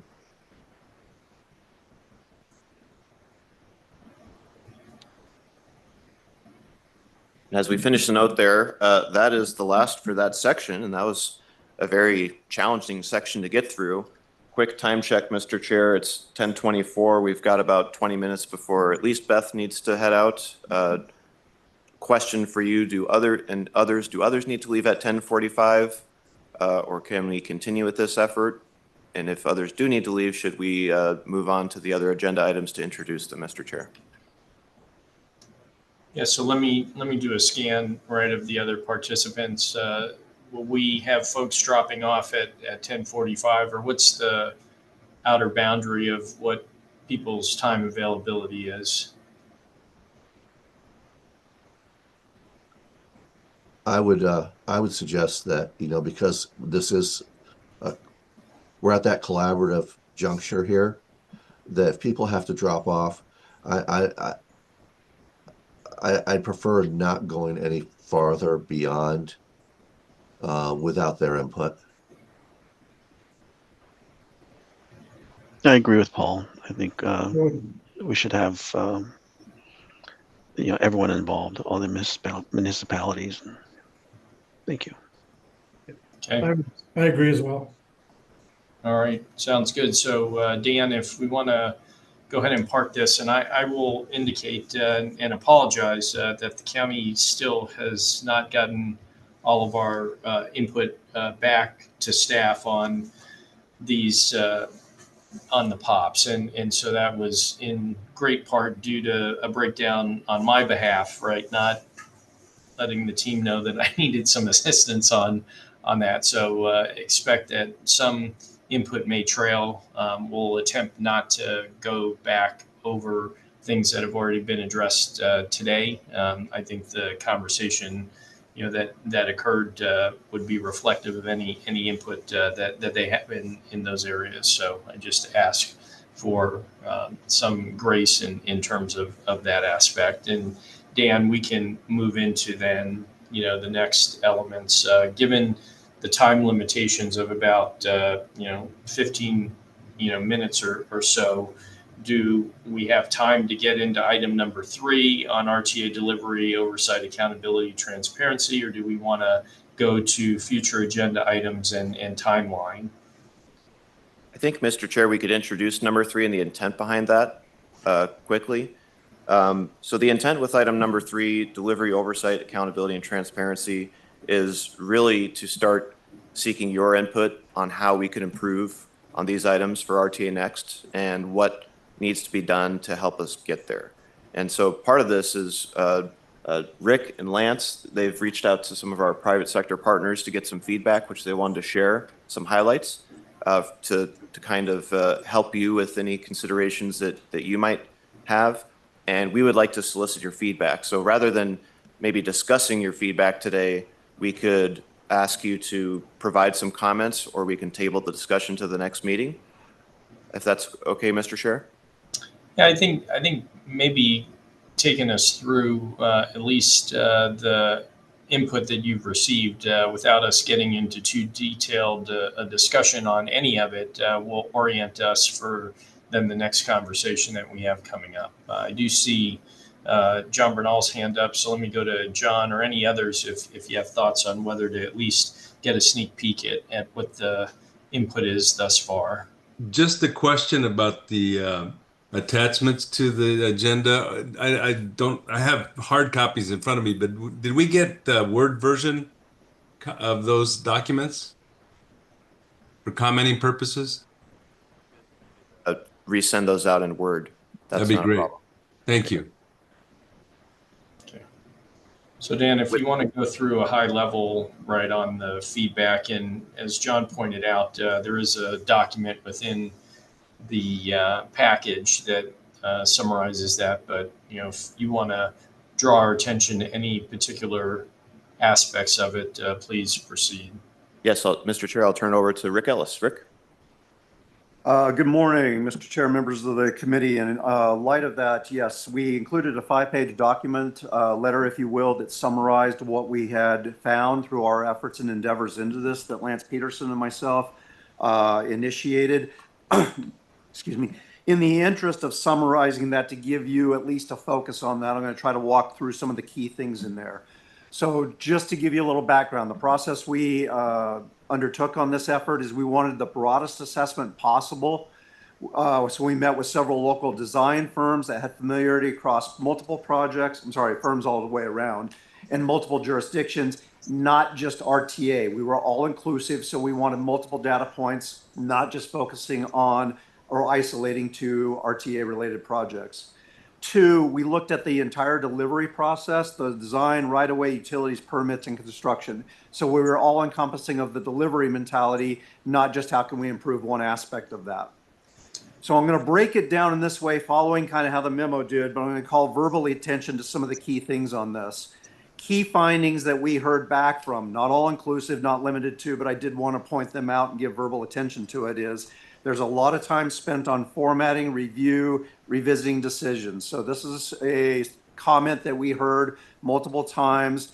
Oftentimes there's value to it. Everybody's going to look at that and say it's all needed and necessary, but it is time consuming. There were times it was viewed and brought up and saying, we've gone back and formatted for, it would be nice to see. Boy, we would really like to have this included. Well, if you can make it look like that. Additively, that winds up being a lot of time, effort, and resources, and wound up adding a lot of extra time to the overall duration. One of the big killers that we heard consistently is late changes, lengthy decision-making timeframes, and frequent redesign. That's not a new revelation, but it's more prevalent than you would expect. And we've heard that and seen that across multiple projects. Going back to the public involvement, it's not just the aspects of the cost associated with it, but the process can be lengthy and time consuming, oftentimes with little value. So it's that, hey, did everybody love this? Oh, we had a group, we had a person, we had an individual, we had a neighborhood. So we need a couple more meetings to get them to feel better. There was a desire to say, did they all like it? Not will they accept it? Not can we live with it? So we were trying to chase that to that satisfaction level that maybe was unreasonable. Major activities such as right-of-way, utility, relocations, permitting, clearances, etc., are all happening with a linear type of progression. So you do the design, get it to a certain level, which is sometimes almost near completion, then begin procurement for the next effort. So there's very, very little overlap that's being utilized on some of these projects.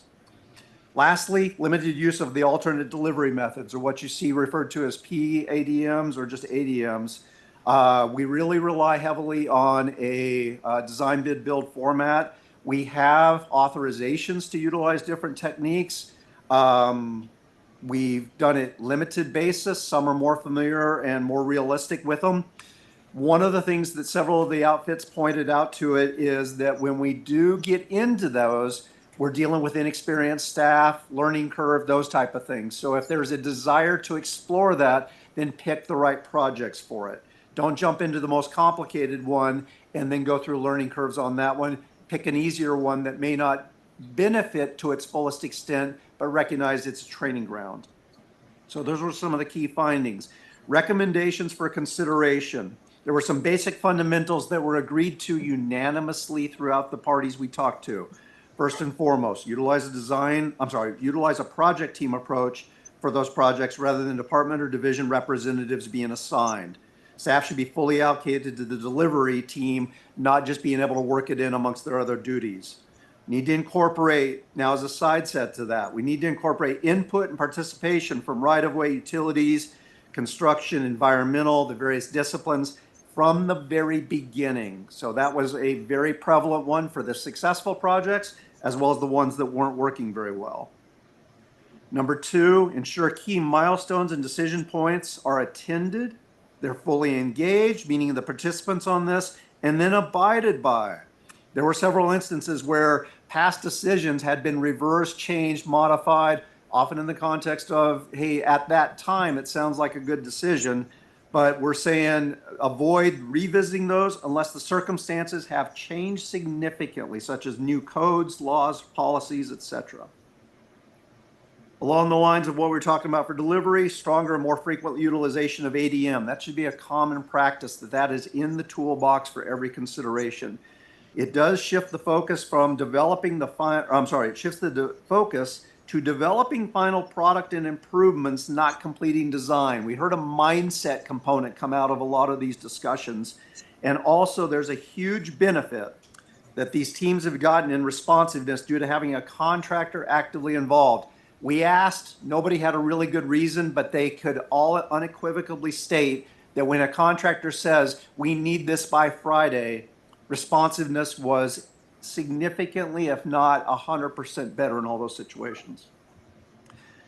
Other options for consideration. So those were the basic fundamentals that we think we should be incorporating, notwithstanding to all projects. But others for consideration now would be the follow. Focus on developing design level to the 30% level with key elements locked down.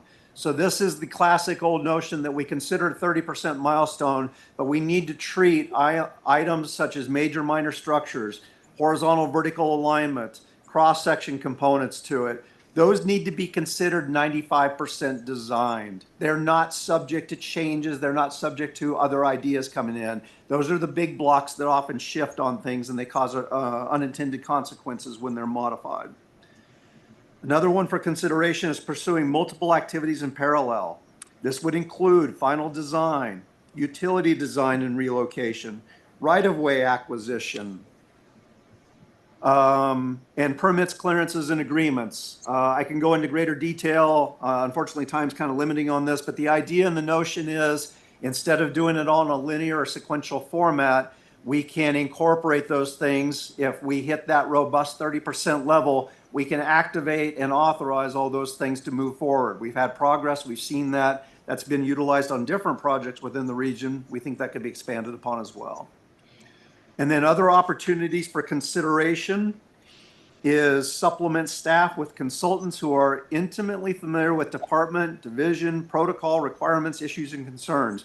Not just hiring a GEC in general or a consultant that would serve or suffice for staff augmentation, but ones that are very, very familiar with protocol, requirements, preferences, identification. So being a little bit more forthright in the procurement activities or utilization of on-call, but somebody that can act on your behalf. Number two, utilize resource sharing agreements all the way to possibly including the opportunity of having another jurisdiction be responsible for delivering the entire project. We asked about that, we heard about that, and the initial answer was, wow, nobody's ever done that, until one party we talked to said, well, ADOT does that for the non-CA jurisdictions. There is precedence, there is protocol, there is a means and method. I don't know that we'd want to follow that as biblically, but that has been broached, that has been done. So there is at least a template that we could utilize as a starting point on that. And therefore, if another entity has position, staff, capabilities throughout multiple divisions, they could serve in that capacity, deliver in that responsibility. And then lastly, one of the comments that came out that we poked around an awful lot with was considering using a bundled approach for projects in the same area to maximize opportunities plus get better coordination and efficiencies. So as we looked at and we asked the various delivery people, where do the efficiencies come from? Similar types of work, similar locations, all of them came back, particularly the contracted community said, if we're in the same place doing similar type of work or different work, but we don't have to remobilize to large distances. So where projects or programs have opportunities to concentrate in a certain area or overlap, you heard that talked about because some of these projects have intersections, then there may be great opportunities now to utilize that for an expanded team capability. So we heard that, we view that, we think there's possibilities where that can be looked at instead of saying these projects on independent corridors are tackled individually. Maybe there is a possibility of doing a combination on that. With that, Mr. Chair, I know I flew through that in a lengthy way, but hopefully that paints the picture, gives you an idea. Free to answer any questions, or we can expand as you wish. Rick, very, very helpful for that overview. Any questions from the members?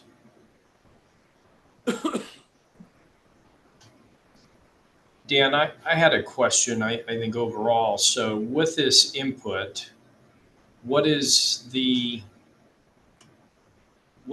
idea or thinking about how we utilize this, and where do some of these recommendations get captured and reflected in what the policy subcommittee is working on putting together for consideration?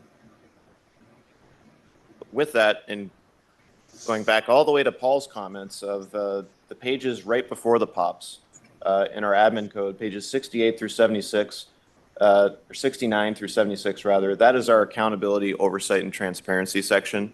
And we wanted to utilize a couple of our meetings coming up when we get into our timeline to vet that a little bit more, because that's kind of the root of what we're trying to accomplish here, right? Better delivery for RTA Next. So we just wanted to share that information to see if it sparks any additional conversation or comments for that section within the admin code.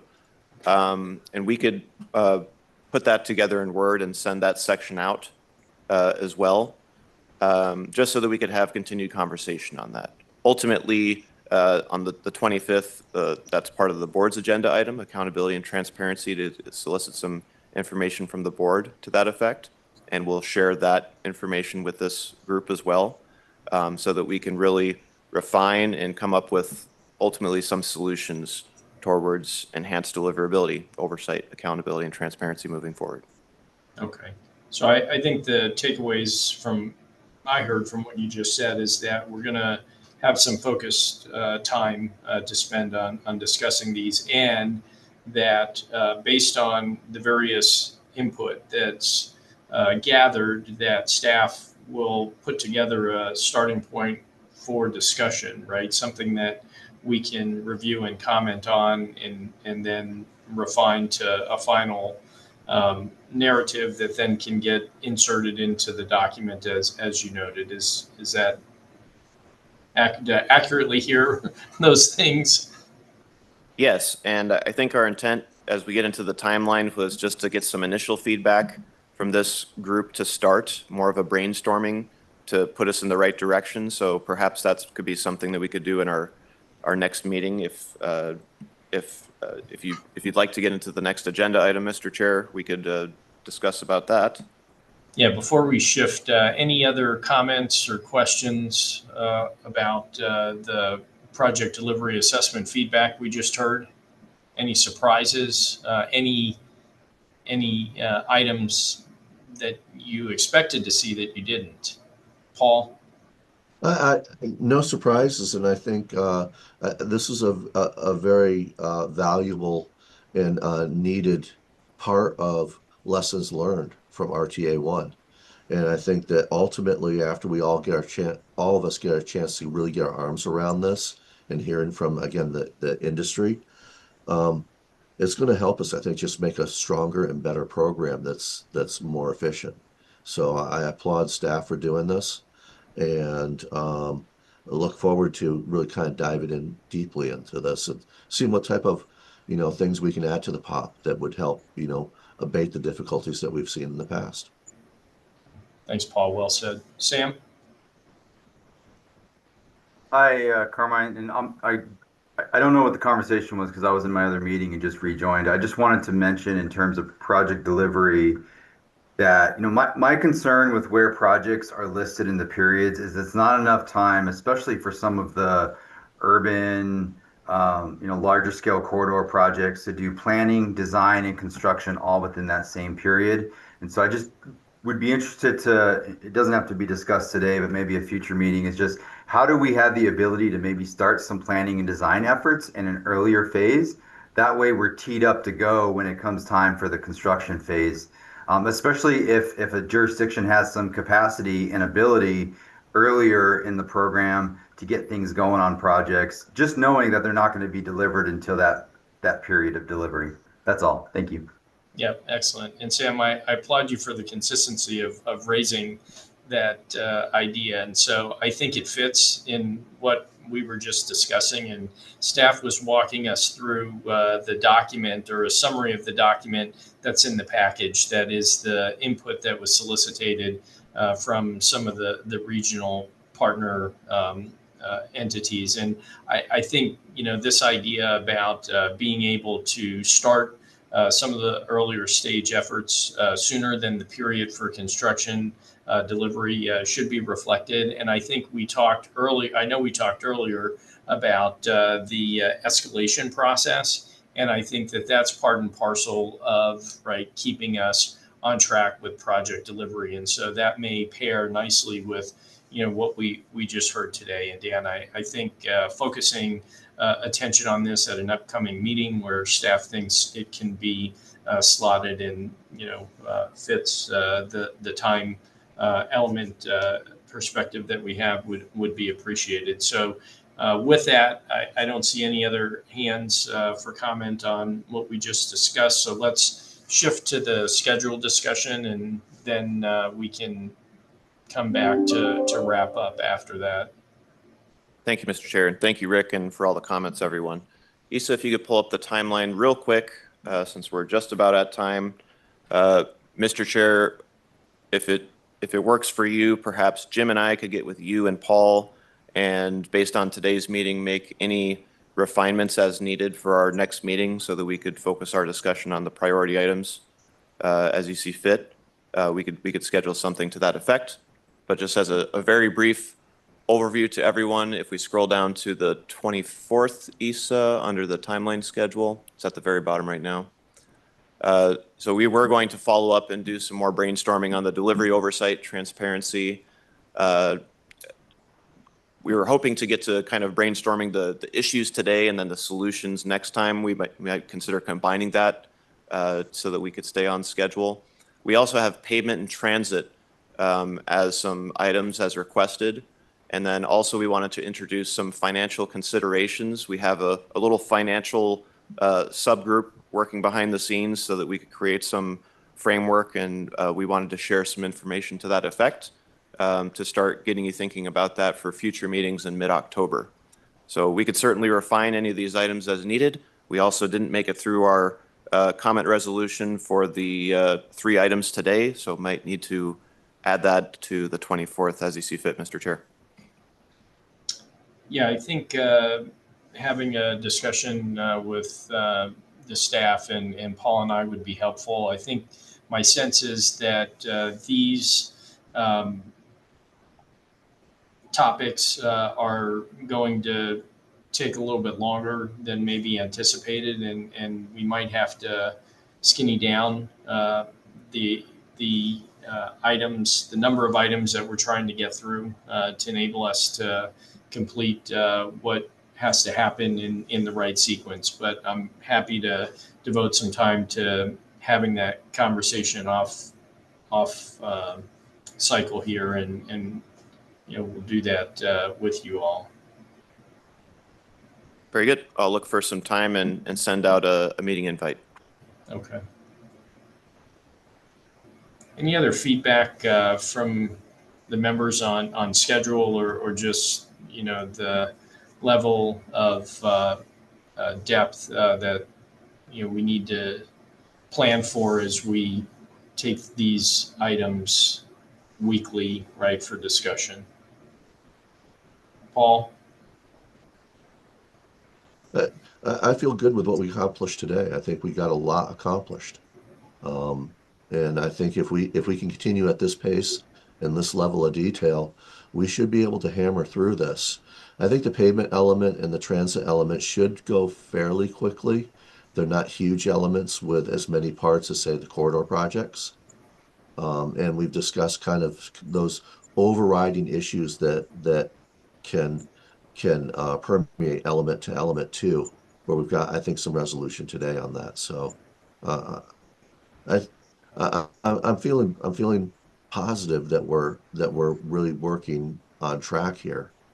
And today was a little bit of a short day because of an event for some of the folks, but if we can go 8:30 to 11:30 next time, I think we're going to get a lot done. Okay. Appreciate that. Any other feedback from the group?